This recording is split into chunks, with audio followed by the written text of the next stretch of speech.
pessoal, sejam todos bem-vindos a mais um episódio do Contadoras no Comando, no Sescom Web TV. E eu tô aqui hoje com ela. Eu consegui no laço, numa palestra incrível. Depois a gente vai contar sobre isso. Mas eu vou deixar ela se apresentar, tá, gente? Porque, ó, sabe essas meninas lindas que a gente encontra na vida? Tipo, é Camila Morta. Seja muito bem-vinda! Obrigada, Inês. Obrigada pelo menina! Né? Quando a gente já tá no plus ali, o menino é incrível, é sensacional. Mas é um prazer estar aqui com vocês. Muito obrigada pela oportunidade para poder compartilhar um pouco da minha história, um pouco do que eu tenho feito aí no meu mundo jurídico / TI, e para a gente também falar um pouco de vida. Ai, adoro. E hoje a gente vai falar sobre inovação, sobre empreendedorismo feminino, sobre negócios. O mundo aqui hoje tá cheio de surpresas. Vai ter parte 2. É isso que ela tá querendo dizer. Acertou! Porque, afinal de contas, a pessoa tem conteúdo, gente. Ó, tem até livro, na boa. Eu tinha feito a pesquisa, eu descobri 2. Não, são 4 livros. Então, senta que lá vem história. Bom, ela é uma advogada. Verdade, Exato. eu acabei que não me apresentei. Por favor, faça! Eu sou advogada pública, especialista em direito constitucional, administrativo. É a minha paixão, a área pública. Eu tenho um dever cívico muito grande. Acabei me especializando em gestão pública, fiz diversos cursos, pós, MBA, enfim. E fiz uma migração de carreira, uma transição de carreira para a área da tecnologia há quase 3 anos e tenho estudado muito sobre tecnologia e como isso pode impactar os serviços públicos para que eles sejam mais eficientes, mais resilientes e mais inclusivos. Eu disse, gente, que a pessoa é linda. Bom, me fala um pouquinho, como é que começou essa história de direito e se você puder intercalar isso, né, com a sua história pessoal, porque eu acho que é bem bacana, né? De onde você veio, quem é você, para as pessoas entenderem. E eu acho que isso é muito bacana, motiva outras mulheres. Eu acho que é muito legal, claro. por favor. E depois você pode encaixar com o que fizer sentido na parte pública. Manda bala, eu quero ouvir a sua história. Vai me cortando, porque senão eu aperto play aqui e vou. Manda bala. Desde que eu me conheço por gente, eu lembro que eu queria ser advogada. Né? Eu tive um hiato, assim, sei lá, 1 ano que eu cheguei a considerar que eu pudesse ser jornalista, porque eu sempre gostei de escrever, sempre gostei de ler, sempre consumi muito literatura, livros, revistas, enfim. Mas depois passou, eu falei, não, meu negócio é defender, é a justiça, eu tenho um senso de justiça muito grande. Minha mãe é procuradora do Estado, agora se aposentou, mas eu já via minha mãe advogando, né, minha mãe trabalhando, e eu falava, é isso, né, é isso que eu quero ser. Eu tive esse espelho em casa, e fui atrás desde meus 15 anos, olhando ela trabalhando e falando, é isso que eu quero ser da vida. E comecei a minha vida como advogada. Trabalhei em alguns escritórios, mas falei, não é aqui, não é em fórum, não é contencioso, não era essa a minha praia. Até que eu estava quase desistindo, por incrível que pareça, eu estava quase desistindo, porque o direito não se mostrou aquilo que eu imaginava, né? A faculdade é muito teórico, quando você vai a campo é um pouco diferente. Até que eu recebi um convite de trabalho numa prefeitura e falei, vou, sem internet, sem conhecer nada, aquela coisa bem inóspita. Eu falei, vou. E na primeira semana de trabalho, eu tive certeza que ali era o meu lugar. E a partir desse dia, eu acabei ficando quase 18 anos no serviço público, tive diversos cargos comissionados, abri um escritório de advocacia 1 ano e meio depois desse ingresso no mundo público para assessorar empresas que licitavam com o governo e seguir em paralelo as 2 carreiras, né? A área pública e como escritório de advocacia, e tive experiências incríveis a partir daí, e não conseguia soltar, né? Porque realmente me desenvolveu muito um olhar mais humano, um entender as necessidades dos municípios, dos cidadãos. E eu acredito que quando você participa de qualquer projeto na área pública, ele escalona muito, ele atinge muitas pessoas. E aí foi que eu encontrei o meu propósito de vida. E a partir do momento que eu encontrei esse meu propósito, eu comecei a tomar todas as minhas decisões pautadas em como eu posso fazer a diferença para o meu país. Ainda que eu seja um grão de areia no deserto, mas eu vou fazer a diferença. Então, minhas escolhas de lugares para trabalhar, de projetos que eu fui aceitando ou que eu fui eu mesma, né, desenvolvendo, foi muito para fazer isso. No meio do caminho, eu tive uma startup, eu resolvi, além do escritório e do cargo em órgão público, eu resolvi abrir uma startup que era para democratizar o acesso das pessoas aos advogados. Então, era uma plataforma que fazia com que você pudesse consultar o advogado uma primeira consulta de forma gratuita e depois aquilo desenvolvia. E aí, num pitch de venda, eu vendi a empresa, né? Era um pitch para captação de venda e eu acabei vendendo a empresa. Basicamente, porque naquela época, um desenvolvedor e toda uma tecnologia que na época era um chatbot, era muito cara. E aí eu não tinha mais condições de tocar, tanto que eu estava fazendo a apresentação da empresa para adquirir recurso, vender parte dela e no final ela foi inteira. Mas foi uma experiência boa que eu tive na vida, como startupeira, que hoje é tudo Que é cool tudo termo falar, legal, tal, né? mas na época não era. Isso eu estou falando 2014, né? Eu estou falando um pouco mais para trás, então não era tão simples assim, principalmente a tecnologia. A gente não tinha todos os recursos que a gente tem agora, mas foi lição aprendida, foi muito bacana isso. E a gente vê as dificuldades, né? Porque daí eu era a única advogada dos sócios, né, da startup, então eu tinha uma outra pessoa que era do comercial, uma outra pessoa era mais marketing, então até para você conciliar suas ideias e convencer o que você queria, né, o porquê, e vinha essa somatização de ideias, foi a hora que eu descobri essa multidisciplinariedade, a necessidade de você ter pessoas pensando diferente. Caramba, você é pioneira num monte de coisas, então, já, hein, Não. menina? Uma mulher polvo com um monte de ideias, porque assim, pode parecer hoje startup fácil, inteligência artificial, que a gente vai falar um pouco disso um pouco mais na Sim, frente, sim. que a gente consegue conciliar um monte de projetos tudo junto e misturado, mas a gente tá falando de 2014, que é um Brasil ainda que estava Tava praticamente começando. começando tecnologia, inovação aí por volta dos anos dos anos 90, então é algo muito novo ainda, muito recente, né? Tudo muito difícil, eu imagino. Desafiador, eu imagino, né? Mas é que eu acho que é a parte que eu gosto, né? Eu costumo dizer que eu gosto do rock, né? Então, assim, tá caos, tá bagunçado, tem muita coisa para resolver, me chama. Me chama que eu vou. É a parte que eu gosto, porque eu acredito que quando você tem uma necessidade muito, muito intensa, que é uma dor muito latente, é onde você tem oportunidade de muitas coisas. Ó, fica a dica, hein, meninas? E eu de verdade, mas é de verdade, eu gosto, né? A minha, talvez, porque eu me acostumei a situações muito intensas, né? Eu vivenciei ao lado dos meus clientes, que eventualmente, eminentemente eram prefeitos, situações muito tensas, necessidade de decisão muito rápida. E aí você começa a ter uma cabeça que você fica calma no caos e você fica estressado na hora que tá a calmaria, porque você fala, cadê aquele caos? Porque você se acostuma com o fuzuê, né? Você se acostuma com uma pegada de trabalho muito intensa. E essa foi a minha sensação quando eu parti para a iniciativa privada, que aí é aquela coisa mais tranquila, CLT, né, com horário, tudo certo, todo mundo preocupado com o seu bem-estar. Eu olhava e falava assim, É pessoal, estranho.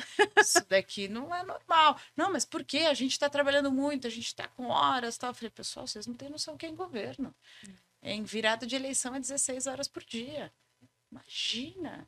Eles que? Porque as pessoas têm uma ideia equivocada que servidor público não trabalha, que comissionado muito menos. Para toda regra tem a sua exceção. Como eu sempre fui um cargo de confiança muito diretamente ligado ao prefeito, ao secretário, enfim, eu trabalhava muito. Eu sempre trabalhava, não continuo trabalhando, mas sempre trabalhei muito. E pela minha dedicação e interesse no vamos fazer mais, vamos somar, né? Como a gente pode ter novas oportunidades. Afinal de contas, vira legado para a cidade. E assim, isso sempre me brilhou muito os olhos, né?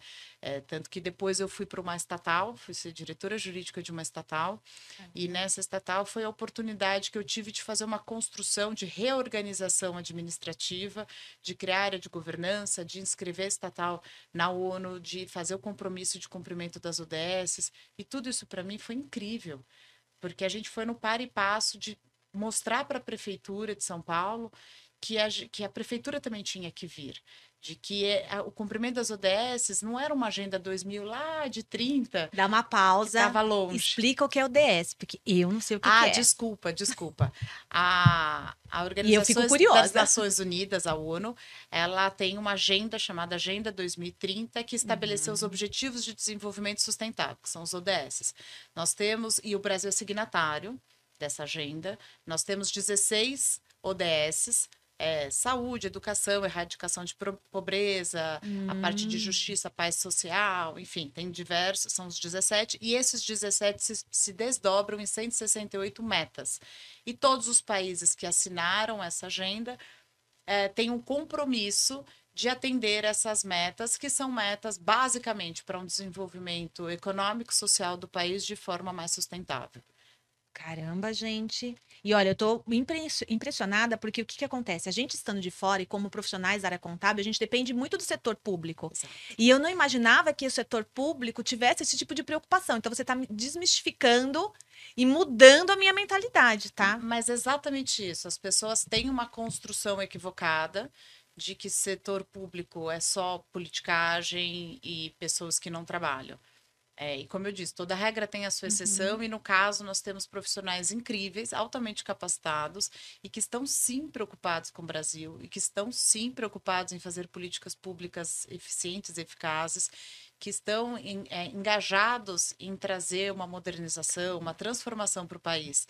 E eu sempre procurei estar do lado dessas pessoas, sempre fui atrás, porque eu tenho essa preocupação dentro de mim latente, e quando eu vejo iniciativas, né, que via de regra elas nascem de uma iniciativa privada, né, seja organizações sociais ou empresas privadas que começam uma iniciativa, a gente tenta fazer a composição por um acordo, um convênio, o que quer que seja, para trazer isso para dentro do governo. Uma hora incorporado, o governo começa a caminhar sozinho, né? Só que o pacto da ONU, a dos ODS, cada ente público pode fazer diretamente. E foi uma grande experiência para mim quando eu resolvi ter a audácia de falar, nós vamos nos cadastrar, porque daí vem um relatório e você descobre o quanto você não está adequado. E aí você descobre o quanto você ainda tem passos a atingir para chegar lá. Em requisitos mínimos até, de governança, de não ter uma determinada política, de não ter um programa para o funcionário para bem-estar, por exemplo, de não ter reaproveitamento da sua energia, coisas que às vezes a gente nem para pensar porque é órgão público. Porque parece óbvio, né? E deveria Exato. estar lá e não tá. Exato. E eu sempre falei muito, o ente público, né, uma administração pública, ela não tem obrigação de dar lucro como uma empresa privada que, né, fica se reinventando. Por quê? Porque é o sistema capitalista, ela precisa se reinventar para dar lucro, para vender mais. Tem sempre o ciclo, né, de vendas, porque no final tudo é uma venda. E o órgão público, ao contrário, ele é um prestador de serviço. Ele, em tese, ele não precisa vender. A arrecadação vem dessa disponibilização de serviços. Mas a diferença é, eu não preciso dar lucro, mas eu preciso ser eficiente. E a eficiência está na percepção de entrega de valor público que o ente dá para o cidadão. E hoje em dia, pós-pandemia em especial, com a maior acesso à informação por diversos meios aí que nós temos, as ferramentas, Sim. seja rede social, seja notícias de mais fácil acesso, a população cobra muito mais. A população está preocupada, está atenta. É só você ver, em meu mundo é muito esse paralelo, o como foi as eleições de 2018, de 22, né, comparado com as eleições de 18, Anteriores. desculpa, com as anteriores, que a gente não tinha rede social. Né? Ela foi extremamente disruptiva da forma de conectar com o seu interlocutor, tanto que a gente teve uma virada muito grande, De né, modelo. falando das eleições federais, uma virada de modelo absurda. E aí a gente vê que a gente quebrou com o status quo de hora um, hora outra, aquele balanço, a gente quebrou e entrou um azarão aí, exatamente porque a forma de comunicação foi diferente. E aí é quando o governo começa a perceber que a comunicação com seu cliente principal, que é o cidadão, mudou. E se ele não se adaptar, Tá fora. tá fora. É muito Então, louco isso, é né? muito interessante. E assim, eu fico pensando na parte do público, a gente pode voltar, e eu acho que é um tema bacana, porque às vezes, é o que eu te falei, você, para mim, pelo menos, está mudando a visão que eu tinha, né? Por conta de até de rejeição da situação, e, enfim. Eu trabalho como voluntária numa entidade, né, sindical, e tem todo um engajamento, toda uma necessidade de mostrar valor. E quando você vai para o público, você não enxerga esse valor. Então, é uma visão muito diferenciada. Muito obrigada por compartilhar isso, porque é importante. Sim. Uma coisa não existe sem a outra, e como é que elas poderiam ser melhor tratadas, e aí com essas ações, como você colocou, eu acho que é muito bacana. Eu não sabia disso, e eu fico pensando o quanto é desafiador e o quanto é bacana, né, você participar desses projetos pioneiros. Mas eu fico pensando uma dúvida. Você enfrentou algum tipo de restrição ou dificuldades? Porque, assim, é um mundo, não é corporativo, mas é um mundo machista. Teve alguma embate, alguma coisa nesse sentido? Alguma dificuldade que você tenha percebido? Como é que você Ainda lidou com tenho. isso? Eu ainda tenho. Do meu primeiro dia até hoje, eu sofro assédio e tenho muita discriminação por ser mulher. Então, desde um juiz pedir para sentar no colo para eu ganhar uma ação, né, até um político pedindo para passar uma noite. Jesus, propostas indecentes. Super! Isso é o extremo, mas tenho te corta de reunião, não te considera opinião. Eu invariavelmente sou a única mulher na mesa. Sim, eu te conheci sendo a única, Sendo a única mulher na mulher na mesa. mesa para falar de um assunto que é bastante relevante hoje em dia. Exato, exato. Então, e por muito tempo, como isso começou cedo, eu tinha 20 e poucos anos quando esses tipos de atuações, a gente faz aquele, eu fiz aquele pensamento, eu tô dando brecha, sou eu. Então eu comecei a fazer o quê? Eu me vestia de preto, cinza e azul. Eu tava de terno, me masculinizando, né? Eu não usava maquiagem, eu não usava adereço, eu tava sempre muito focada em eles vão me ouvir porque eu tenho conteúdo. Eles vão me ouvir porque eu tenho conteúdo. E mesmo assim acontecia. E a Ou minha seja, virada não é isso, não né? era isso. E a minha virada de chave foi muito interessante quando eu estava, e olha só, eu já era 40 a mais, né? Eu estava na pandemia, fui fazer uma live, eu era a única diretora mulher, e eu entrei na live, hoje eu devia ter vindo mais acolorida, né? Pois, né? Agora que eu percebi, mas enfim. Aqui você está num ambiente seguro. Pois é, não, mas nem foi por isso. Eu acabei que não pensei, devia ter vindo, Ah, mas tudo bem, eu está entrei na linda. tal da live, no terninho preto de todo dia, né? Sim. Aquela coisa. E eis que eu tô lá falando tal, e alguém falou: não, mas cadê a diretora jurídica? Eu olhei e falei: pô, mas eu tô aqui. Eu não me destacava. Eu não me destacava. E as pessoas não sabiam quem eu era. Aí foi aquela loucura, né? Tipo, como é que chama? Vira uma Vira a fichinha, né? Vira chave. uma Falei, chave. não, eu vou agora explorar o meu feminino. E dane-se, querendo ou não, eu já criei uma casca, eu já sei me defender disso, então comprei roupas coloridas e comecei a usar os adereços que eu gosto de usar, e saia, vestido, bababá, para me afirmar e falei assim, é isso que eu sou e você vai até aqui, né? Mas mesmo assim, ainda existe essa desconsideração. Hoje eu trabalho no setor de tecnologia que 23% são mulheres. Então, eu continuo no ambiente masculino. Não tão machista como anos atrás, mas masculino. Agora, em governo, o ambiente é prioritariamente masculino e machista. É um Isso conjunto, né? acontece, isso acontece. Mas estamos aí para trabalhar em relação a isso. Hoje eu faço parte de um coletivo que é a Angelus, que apoia mulheres a chegar em posições de liderança. Então, a gente tem cursos, tem palestras, tem mentoria, tem Qual que é o site? Angelus Networking. Depois eu Depois você coloco passa pra para gente você colocar, porque eu acho colocar. que é bacana para as mulheres esse tipo de Exato. E toda projetos. a venda do livro, Ah, a renda é boa. revertida para Angelus, exatamente para apoiar. Mas o livro, pegando o gancho aqui do livro, porque eu Boa. acho que faz bastante sentido, o livro foi uma idealização minha numa reunião da Angelus, a gente estava numa reunião de brainstorm, de estratégia, e aí comentando exatamente essa diferenciação, a dificuldade da mulher no ingresso no mercado de trabalho e tudo mais, e o como a gente tem poucas mulheres no setor de tecnologia. Eu, na hora, levantei, falei com a Cláudia Colaferro, que é a CEO, falei, Cláudia, e se eu escrever um livro só de mulheres de tecnologia? Ela falou, incrível, mas você vai conseguir essas mulheres? Eu falei, A gente acha, né? vou. E então eu consegui reunir 30 mulheres contando comigo, são 29 mulheres, que eu literalmente fui atrás para que elas colocassem aí os seus conhecimentos, seus insights, sua tese de mestrado, de doutorado, enfim, são mulheres incríveis que trabalham de alguma forma com a tecnologia. Eu busquei uma editora que fosse formada só por mulheres, e eu fiz a própria dedicatória só de mulheres, e a renda é revertido para Angelus para apoiar mulheres a chegarem em cargo de liderança. Então, é um projeto que ele, do começo, meio ao fim, eu só quis envolver mulheres. Gente, é lindo.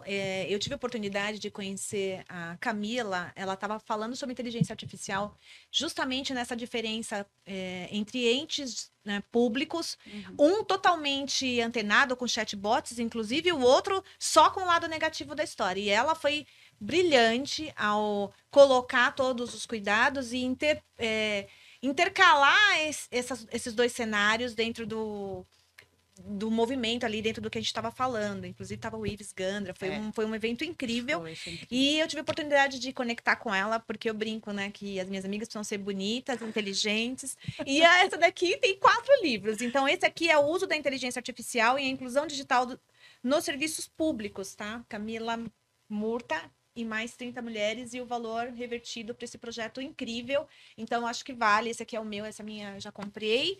E tem mais um aqui que a gente vai negociar ainda para ver o que a gente vai fazer com ele. Mas, assim, o que eu gostaria de... Esse projeto, eu queria que você falasse um pouco dele, se você puder complementar, eu acho que é bacana, porque, assim, existe toda uma trava das mulheres quando a gente fala de tecnologia, né? Eu sou uma pessoa, eu acho que um pouquinho que a gente conversou, assim, que a gente teve a oportunidade de interagir, eu espero realmente que a gente vire amigas em vários projetos. Porque, assim, cara, é muito legal quando você tem alguém que compartilha das mesmas ideias, no sentido quando você fala de trabalhos voluntários, de um olhar amoroso, e não como sororidade, porque eu já ouvi falar que sororidade não existe, né? Então, de fato, no dia a dia fica difícil, mas isso aqui, para mim, não precisa ter o nome sororidade, tem a ver com você colocar a mulher capacitada em evidência. Exato. Então, eu queria que você falasse um pouco disso para mim, Camila, por favor.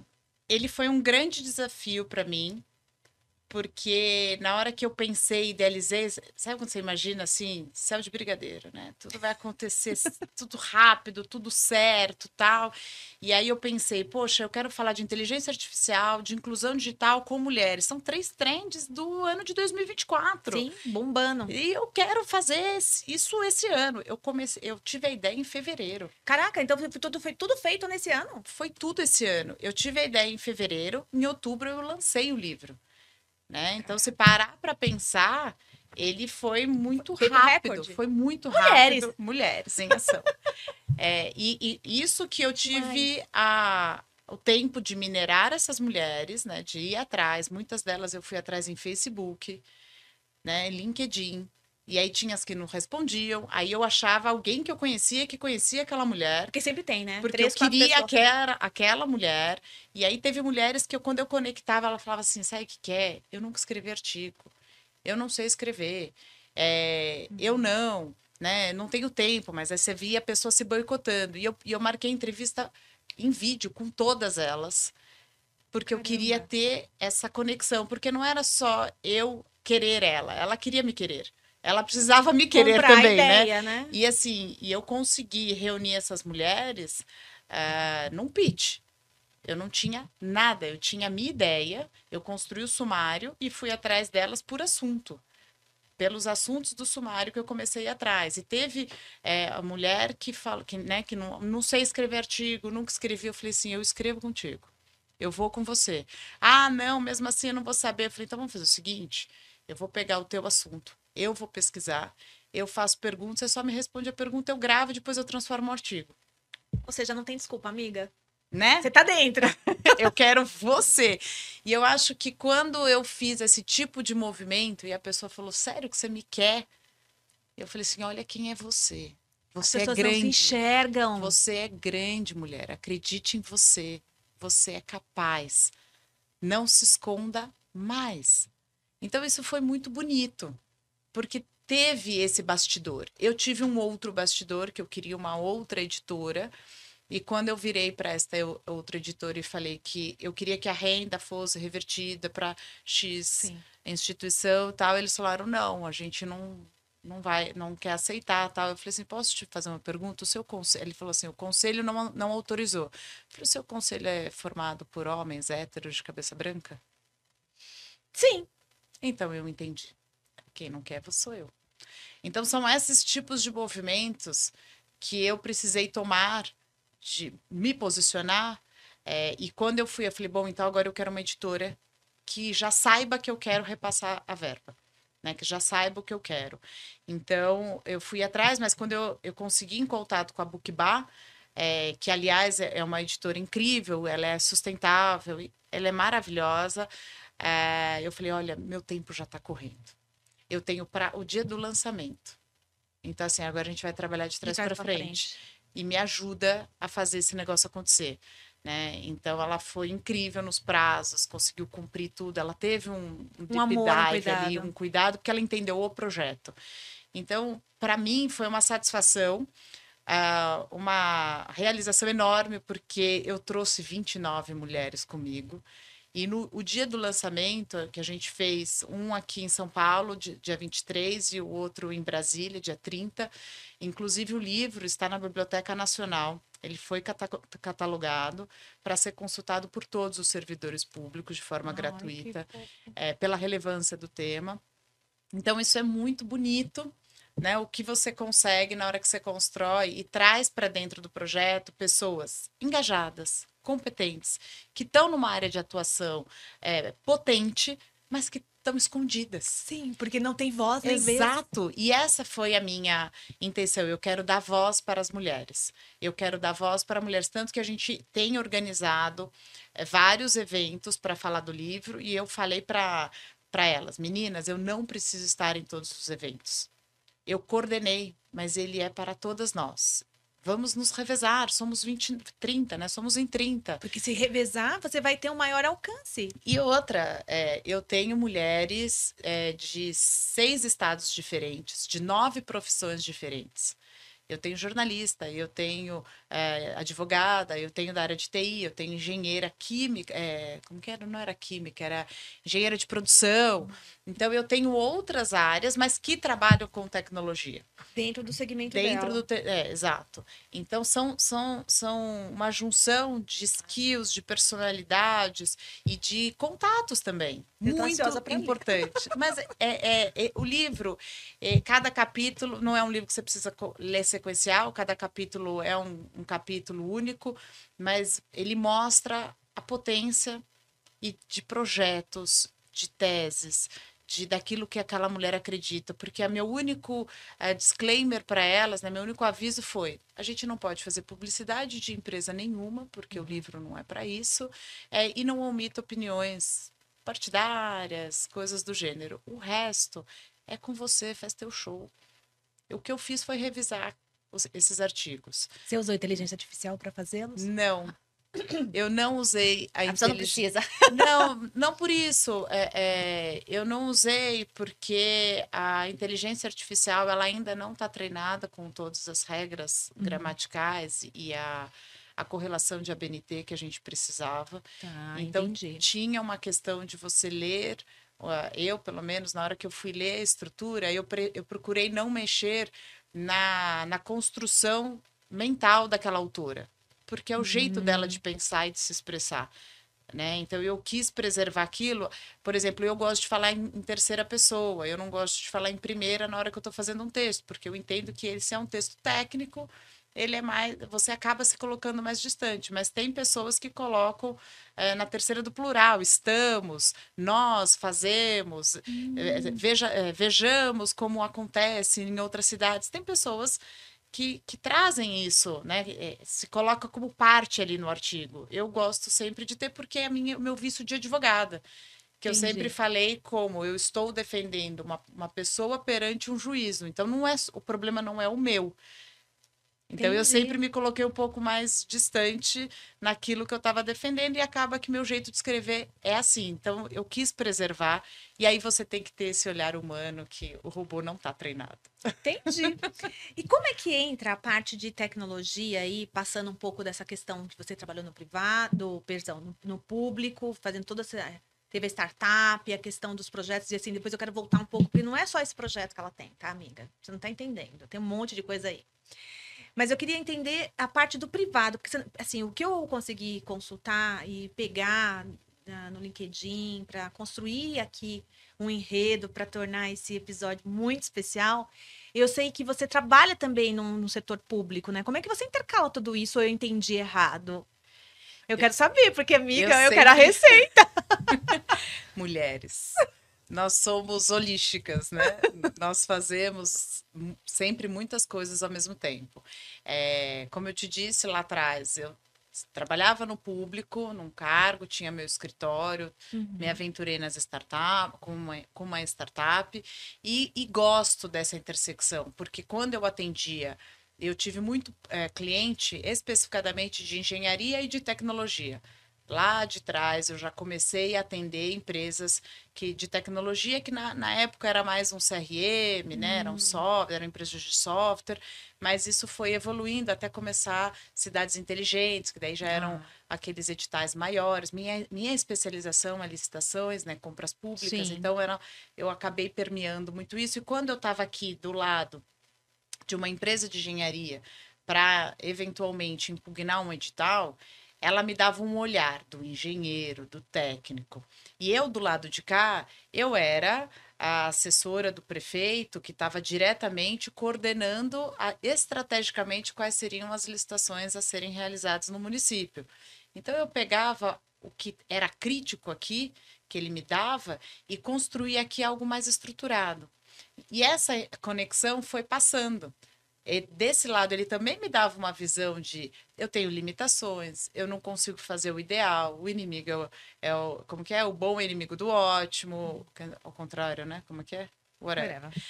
Enfim, e aí você começa também a entender as deficiências, e aí até fazendo aquela correlação. O ente público, ele tem dotação orçamentária, ele tem um Sim. orçamento, e ele Ele tem não que pode fazer ultrapassar. tudo caber naquilo, né? E nós temos ali diversos legislações que determinam os limites dele. Então, você tem uma LDO, uma Lei de Diretrizes Orçamentárias, um plano plurianual, o próprio planejamento estratégico do município, e tudo isso tem que estar enredado, né? Orçamentariamente para ele conseguir fazer uma licitação. Então, a licitação ela tem que estar pensada de 2 anos para trás. Caramba. E aí, se você para pensar que eu tenho 54% é folha, 15% eu estou na educação, 25% eu estou na saúde, vai fazendo as contas, quanto que Não, sobra. é 100% só no limite, O amiga. que ele tem para aplicar? Ele sobra Quase nada. 5% para fazer tudo: infraestrutura, saneamento, serviço, material, Não fecha a conta. uniforme. Não fecha a Concorda? conta. Então, o que você tem que fazer para essa conta fechar? Trabalhar mais com menos. É a tal da eficiência. E aí é quando vem as ideias, é quando você começa a ter a inventividade, as parcerias, né? Consegue começar a fazer, vem políticas públicas, que daí vem dotações orçamentárias do governo, né? Vem repasses do governo federal, exatamente para ajudar. E é por isso que a gente tem tantas emendas parlamentares no Brasil, porque o nosso orçamento de largada é muito comprometido. Sobra muito pouco para fazer. Então, e eu, olhando esse cenário, eu sempre gostei de entender o lado do empresário e entender o lado do gestor público, porque na hora que você entende os dois lados, você constrói uma estratégia muito mais factível, digamos assim. Porque do lado de cá eu falava, então, prefeito, mas é que também não dá, não funciona desse jeito do lado de cá. Né, do lado do Sim. privado. E o privado eu falava, então, mas se você quiser participar para fornecer para governo, você vai precisar se adaptar. também não vai ser desse jeito. Então, assim, você começa a entender que existe uma vontade de estar conectados, tanto que agora com a nova lei de licitação foi escancarado a participação de consultas públicas, audiências públicas, exatamente para que o privado auxilie o público a melhor elaborar, melhor construir aquilo que ele quer para atender o cidadão. E maior E transparência, com né? muito mais Isso é transparência. muito legal. Exato. Caramba. E como é que fica aí a parte de você ligando todos esses pontos, assim, a parte da inteligência, porque você começou a entrar na parte de tecnologia sendo uma advogada. Exato. Como é que isso... Em que momento essa chave Aí instalou? bom, eu sou uma Porque nem curiosa. virou, né? Eu sou curiosa. Então, desde quando eu pensei lá atrás na minha startup, o bichinho já foi fazendo morada, né, na minha cabeça, de querer. Eu sou daquelas que sei mexer em todos os eletrônicos da casa, né, sou fuceira, sempre gostei muito de tudo. Mas a partir do momento que eu tive duas grandes empresas, clientes de tecnologia, foi quando eu aprendi muito. Porque para eu poder defendê-los no judiciário, eles começaram a me explicar muito para eu poder convencer um desembargador. Então, a partir do momento que eu tive uma primeira incursão, que foi bem expressiva para mim, que era uma licitação do Polo Tecnológico lá de São José dos Campos, é uma licitação de 90 milhões, ou seja, tinha muita disputa. Sim. Eu fui contratada para fazer a impugnação, porque tinha vários erros conceituais ali no edital, que era de cidades inteligentes, e ele estava fazendo a divisão de objetos, e o conceito de cidades inteligentes é você ter tudo abarcado e gerido por uma única empresa.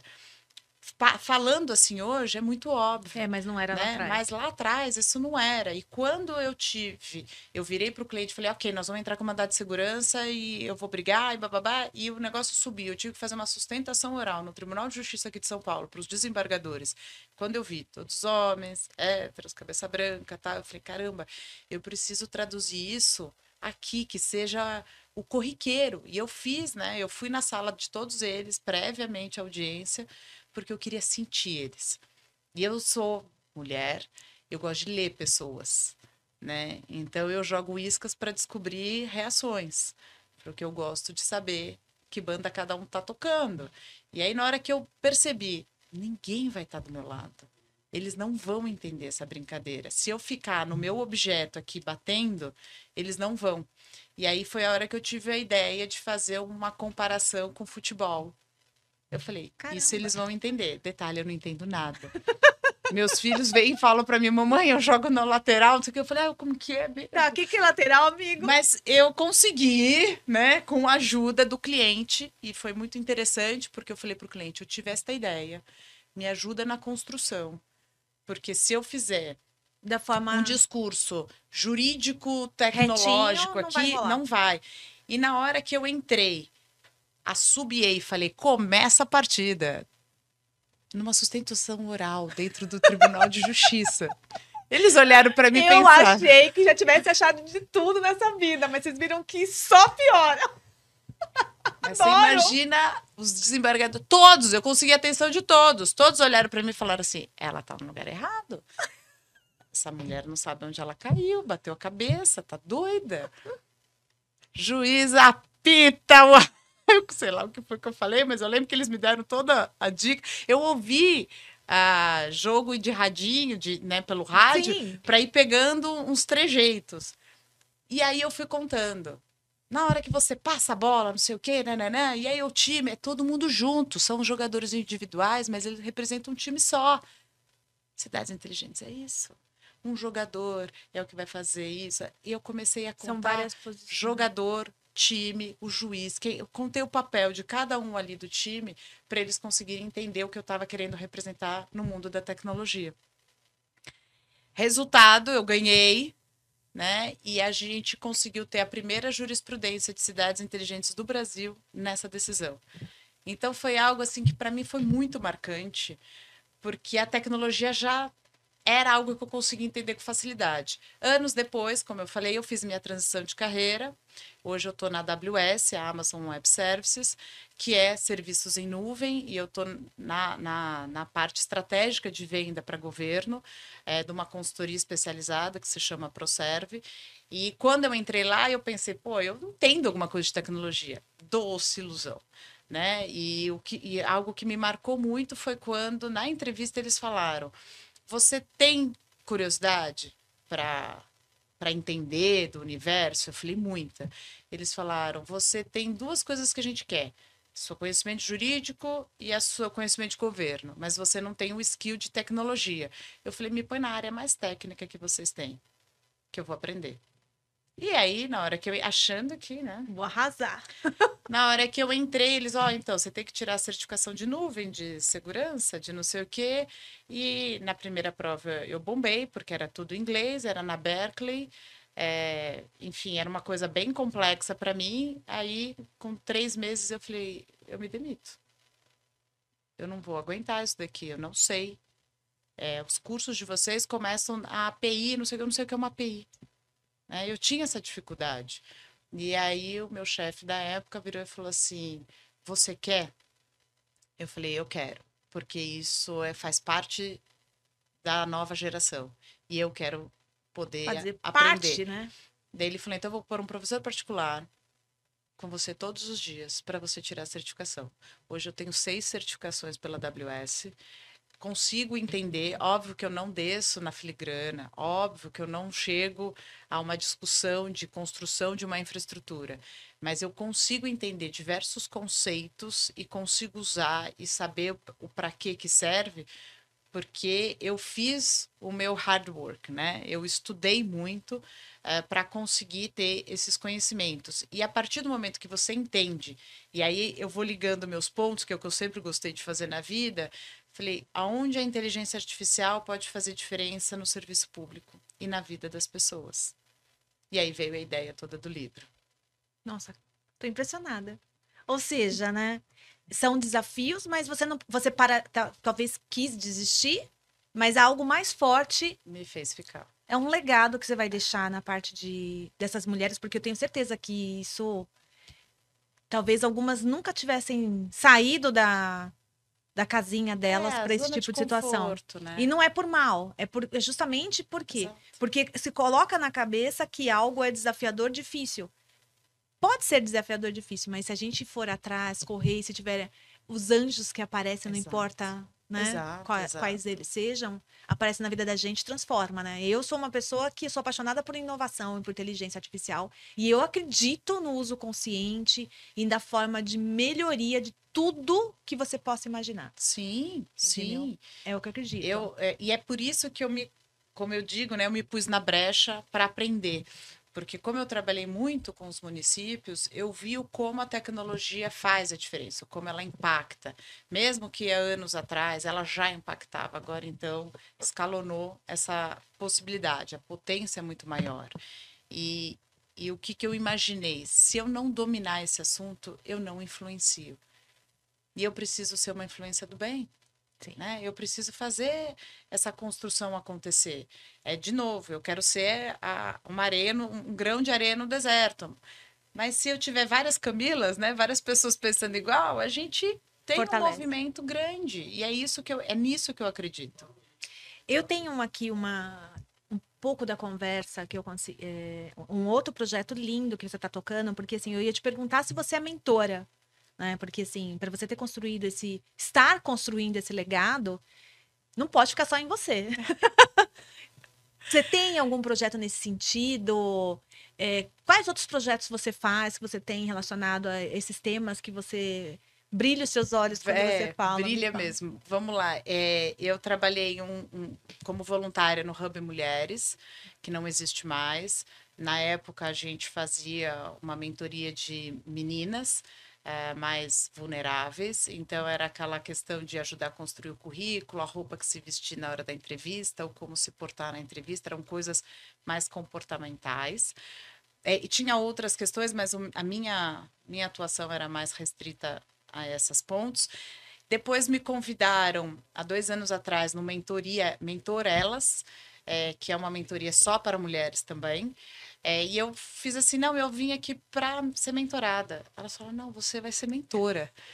E aí é o tal da síndrome da impostora, né? Porque eu procurei o grupo para que eu fosse mentorada. E elas falaram, não, você tem senioridade suficiente para mentorar. E eu falei, não, imagina, jamais. Não, tal. E foi incrível, porque eu peguei uma moça para mentorar, que foi incrível a nossa troca, foi maravilhosa, o como a gente no final se ajudou mutuamente, né? Foi uma construção maravilhosa. Eu não consegui dar sequência pelas minhas outras atividades, eu fiz com ela O programa. o começo, meio e fim, terminei e falei depois para as meninas, a Gabi, falei, não consigo dar sequência porque eu sou o tipo que se eu pego para fazer, eu pego. Então, eu queria encontros presenciais, eu queria sentir ela, eu queria conversar também um pouco de vida para entender momento, e isso você precisa demandar tempo. Sim. É uma doação que você faz. Então, eu não consegui mais dar sequência, porque já eram profissionais em cargos mais altos, e aí demandava também eu estudar um pouco a empresa que a pessoa trabalhava e tudo mais. E um outro projeto que eu comecei recentemente, que é o ICQ, que eu estava comentando com você antes de entrar aqui, tem todo um programa mais para jovem aprendiz, situação mais de vulnerabilidade. Então, e o mais bacana é que a gente está com uma turma agora que são 12 e a maioria é mulher. Ai, E eu acho isso incrível, eu acho incrível. Mas é um programa do MEC para formá-los como jovens aprendizes, e depois tem uma outra formação mais para um olhar de tecnologia. E aí, onde eu entro? Eu entro no primeiro módulo mais inspiracional, dando uma abordagem mais sobre o que é inovação, o que é tecnologia, a importância da tecnologia, e aí no módulo que tem mais tecnologia, aí eu falo um pouco de mecanismos, a utilidade, se conhece determinadas tecnologias, aí eu entro um pouco mais para aguçar a curiosidade, porque hoje a gente tem, né, as pessoas mais velhas, a gente mais tem a experientes, questão Camila. de ter a dualidade, né? A Uhum. gente nasceu no analógico e a gente está no mundo digital. Isso é uma Essa vantagem. galerinha, eles já nasceram, então eles não entendem esse shift que a gente fica toda hora girando. Né? Eles falam, mas por quê? Eu falei, então tá, então deixa eu te mostrar. Nós vivemos uma época, nós tivemos XY situações, serviços, produtos, tal, que funcionava dessa forma. Tudo isso evoluiu porque a gente trouxe tecnologia. E quando eu digo que a gente trouxe tecnologia, desde a eletricidade, que é uma tecnologia inventada, é o que propiciou a humanidade evoluir. Então, essas evoluções que têm reflexos muito fortes na sociedade são importantes para o jovem entender, até para não desconsiderar, porque hoje a evolução é tão rápida que eles não Eles não têm sentem. percepção, porque tá ali a luz, tá ali a água, tá tudo ali, Eles eles não não enxergam sentem. como inovação. Exato. Então é importante mostrar para eles como foi o nosso processo de ir vivendo e se adaptando àquilo que surgia, e que eles, o prato está pronto, eles não precisam pensar, mas o como eles podem fazer aquele prato pronto, ainda continuar inovando e trazendo. Olha, eu, pelo menos, sempre gosto de pensar assim: você não está sozinho, então faça com que o mundo que você vive seja melhor. Pense em você e nos seus próximos, porque aí você fomenta uma mentalidade de Inclusiva, né? coletiva e inclusiva, exato. É exatamente Que eu isso. acho que é o desafio, né? Porque todo mundo tá isolado na sua caixinha. A gente consegue viver Exato. a tecnologia e aproveitar ela, mas Uhum. a gente também entende que a conexão e estar junto, que você É falou. Eu necessidade. exigi que a gente fizesse um presencial para conversar, para entender o Uhum. toque, estar próximo, olho no olho. Exato. Entendeu? E aí eu acho que é o grande desafio, né? É, Quando a gente é. coloca a questão da tecnologia traz à tona, eu acho que é o maior desafio, né? Quando a gente. Muito, muito. Mas ela é potente para escalar. É. E o que a gente precisa hoje é fazer com que a democracia digital seja de fato exercitada, né? Tanto que um dos assuntos é a inclusão digital, e é algo que me incomoda muito, né? Como eu gosto de pesquisar, ler e tal, quando eu vi que a gente tem 23%, 23 milhões de brasileiros acima de 18 anos excluídos digitalmente, isso me chocou. muito. E aí eu falo, como é que eu posso falar que um serviço da prefeitura A, B, do estado, do federal, tá eficiente se eu tenho uma parcela tão considerável da população excluída? Eles estão excluídos porque eles não existem, eles não estão nos seus olhos, mas eles são pessoas e essas pessoas precisam fazer parte da sociedade, porque os serviços públicos não chegam para elas. Né? Elas nem sabem o que tem à disposição e elas precisam ser consideradas. Então, a primeira questão, eu tenho que ter políticas públicas de inclusão e a primeira delas é o letramento digital. Eu preciso ensinar o que ela tem de possibilidade de uso. Senão não adianta eu criar a plataforma com 5.000 serviços, que é o que tem a GovBR, que é incrível que o governo federal fez, mas o que adianta eu ter 5.000 serviços se tem uma senhora que não sabe nem o que é Nem consegue usar. GovBR. É. Entende? Então, assim, você não está chegando nela. E ela é uma pessoa. Ela tem voto. Né? Ela, quer dizer, ela vota. Então, se ela é uma eleitora, ela é uma cidadã, que ela precisa ser cuidada, ela precisa ser olhada, ela precisa ser acolhida, precisa ser entendida as necessidades dela. E, obviamente, que o governo, a administração pública não olha o indivíduo, ela olha o coletivo, mas ela olha o coletivo segmentado por características que foram traçadas. E hoje, com a inteligência artificial, isso está cada vez mais fácil. Né? Eu consigo identificar, e é um grande exemplo que eu gosto de dar, a Secretaria de Cultura, ela costumava fazer shows regionais, né, nos bairros, geralmente quando é algum feriado, alguma coisa de comemoração. Assim, eu chegava na prefeitura e perguntava quem é que está em alta aí, o MC não sei das quantas, Anitta, Ivete, X, e contratava.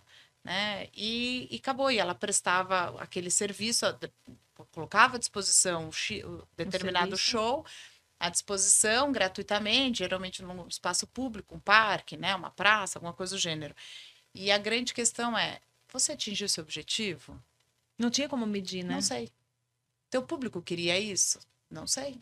Então começa a fazer pesquisa. E como que você faz pesquisa? Você coloca a inteligência artificial para pegar opiniões dentro das redes sociais das pessoas daquela localidade se elas curtiram ou não o show, para você saber na próxima vez quem você precisa contratar. E aí, quando a gente rodou isso, o choque nosso foi imenso. Tinha sido contratado o MC e ninguém ali gostava de funk. Ou seja, se você parar para pensar, por que eles foram para lá? Porque era o social, porque era o era que bagunça, tinha. era o que tinha. Gostavam do determinado artista? Não. Mas é o que a prefeitura deu, era de graça, então eu tô lá. Então, entende? É aquela questão de você ser mais assertivo. Nossa, o olhar de fato e usar a tecnologia para ser mais assertiva. Exato, exato. Eu sou super suspeita. Me fala, só para fechar do IC, né? ICQ. ICQ, desculpa, porque você começou a falar e eu me empolguei. Tem a parte de que você dá comportamental e depois como é que finaliza esse projeto? Só para entender e para quem é o público que é atendido. Você falou que são várias meninas. Tem meninas e meninos, enfim, não tem nenhuma segregação. Tá. Eles fazem um cadastro, tem uma assistente social que faz todo o acompanhamento para fazer a triagem. Eles seguem um programa do MEC da questão de jovem aprendiz e depois tem um outro módulo que é do ICQ, que é mais para tecnologia mesmo, e o objetivo é encaminhar para mercado de trabalho. Entendi Esse demais. é o grande objetivo, é capacitar e endereçar. Capacitar e endereçar. Então, e ele nasceu, é muito bonito, porque é Instituto Ciro Queiroz, né? E é por isso ICQ. E ele é o nome do tio do fundador que começou esse projeto em Novo Horizonte, que é uma cidade do interior de São Paulo, a mais de 400 quilômetros daqui, e ele desenvolveu esse projeto. Na época, eles falavam que eram os filhos da cana, porque lá é uma região de cana-de-açúcar, então os homens vinham do norte e nordeste para cortar a cana, engravidavam as mulheres, eles iam embora, e as mulheres ficavam com as crianças, acabavam entregando as crianças para doação, e aí tinha um orfanato imenso, e aí o Ciro Queiroz, né, já falecido, ele começou a falar, não, eu vou construir, então, algo para capacitar e levar essas crianças para o mercado de trabalho, porque senão elas já são marginalizadas, eram discriminadas na Sim, época, né? eu imagino. Então, o projeto todo começou assim, enfim, depois ele faleceu, não deu sequência, e hoje o sobrinho dele reavivou a ideia, trazendo isso para São Paulo, e com parcerias conseguiu fazer essa estruturação aqui para olhando os jovens aprendizes. Show de bola. A gente depois precisa do link também para colocar, você viu? Claro, Gente, esse claro. episódio tá recheado de coisas incríveis, de condições de trazer pessoas, trazer os jovens para o mercado. Olha que legal. Nossa, Sim. tô ganhando, hein?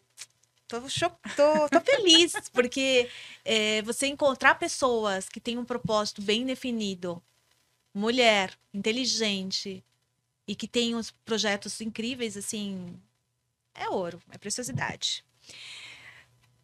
Eu tô, assim, impressionada com a sua história, com a sua jornada, de verdade, me inspirou muito, e eu tenho certeza que vai inspirar outras mulheres a começar a fazer, seja um nome, né, porque não é só a questão da sororidade ou feminino, não é Sim, isso, é sim. você fazer acontecer, Sim. onde você tá, né, com as condições que você tem. Então, se você puder dar algumas dicas, alguns livros, o que você quiser contribuir nesse sentido, vai ser muito precioso. Olha, se tem uma dica que eu posso dar, olhando para as mulheres que estão começando, né, entrantes aí na carreira profissional, iniciando uma carreira profissional, o que eu gosto de dizer é o seguinte: sejam curiosas e resilientes. O mundo é mais, não é tão amistoso para as mulheres, mas nós, juntas, somos mais fortes e a gente consegue chegar onde a gente tem capacidade para chegar. E nunca eu esqueço qual é o valor de vocês. Caramba. Camila, muito obrigada por Obrigada. compartilhar a sua história, a sua jornada linda. A primeira vez que eu tive a oportunidade de vê-la, eu fiquei bastante impactada de verdade com a sua fala, o seu posicionamento. E aquilo ali me motivou a começar a falar sobre inteligência artificial ali. Que bacana. Então, eu me sinto muito, muito feliz de estar com você aqui, né, nesse programa que é o Contadoras no Comando, que é um projeto incrível, que traz mulheres incríveis.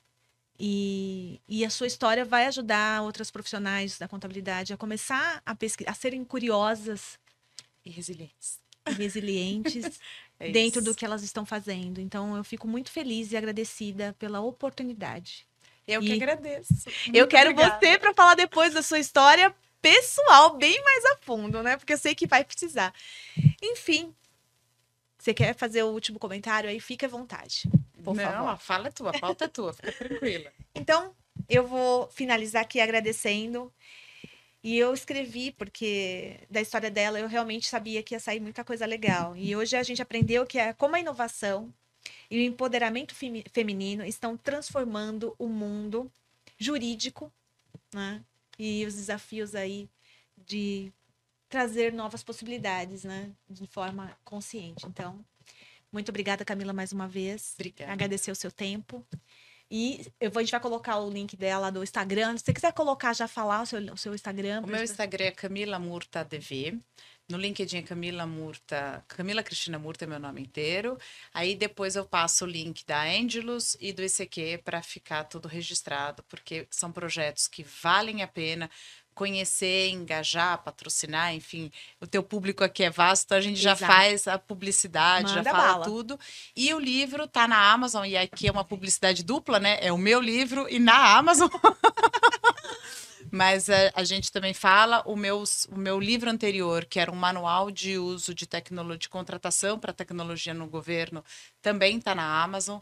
Então, os dois mais recentes estão ali à disposição para aquisição. Então, são projetos. E esse o manual, ele é gratuito, é só baixar, é um e-book gratuito para que todo mundo, a ideia aqui foi universalizar para que todos possam ter acesso ao livro, e como é um manual, é para seguir ele passo a passo mesmo para contratar tecnologia no governo. Ó, show de bola, hein, gente? Vocês saindo daqui ainda vão ganhar presente, hein? Bom, um super beijo e a gente se vê no próximo episódio. Tchau, pessoal!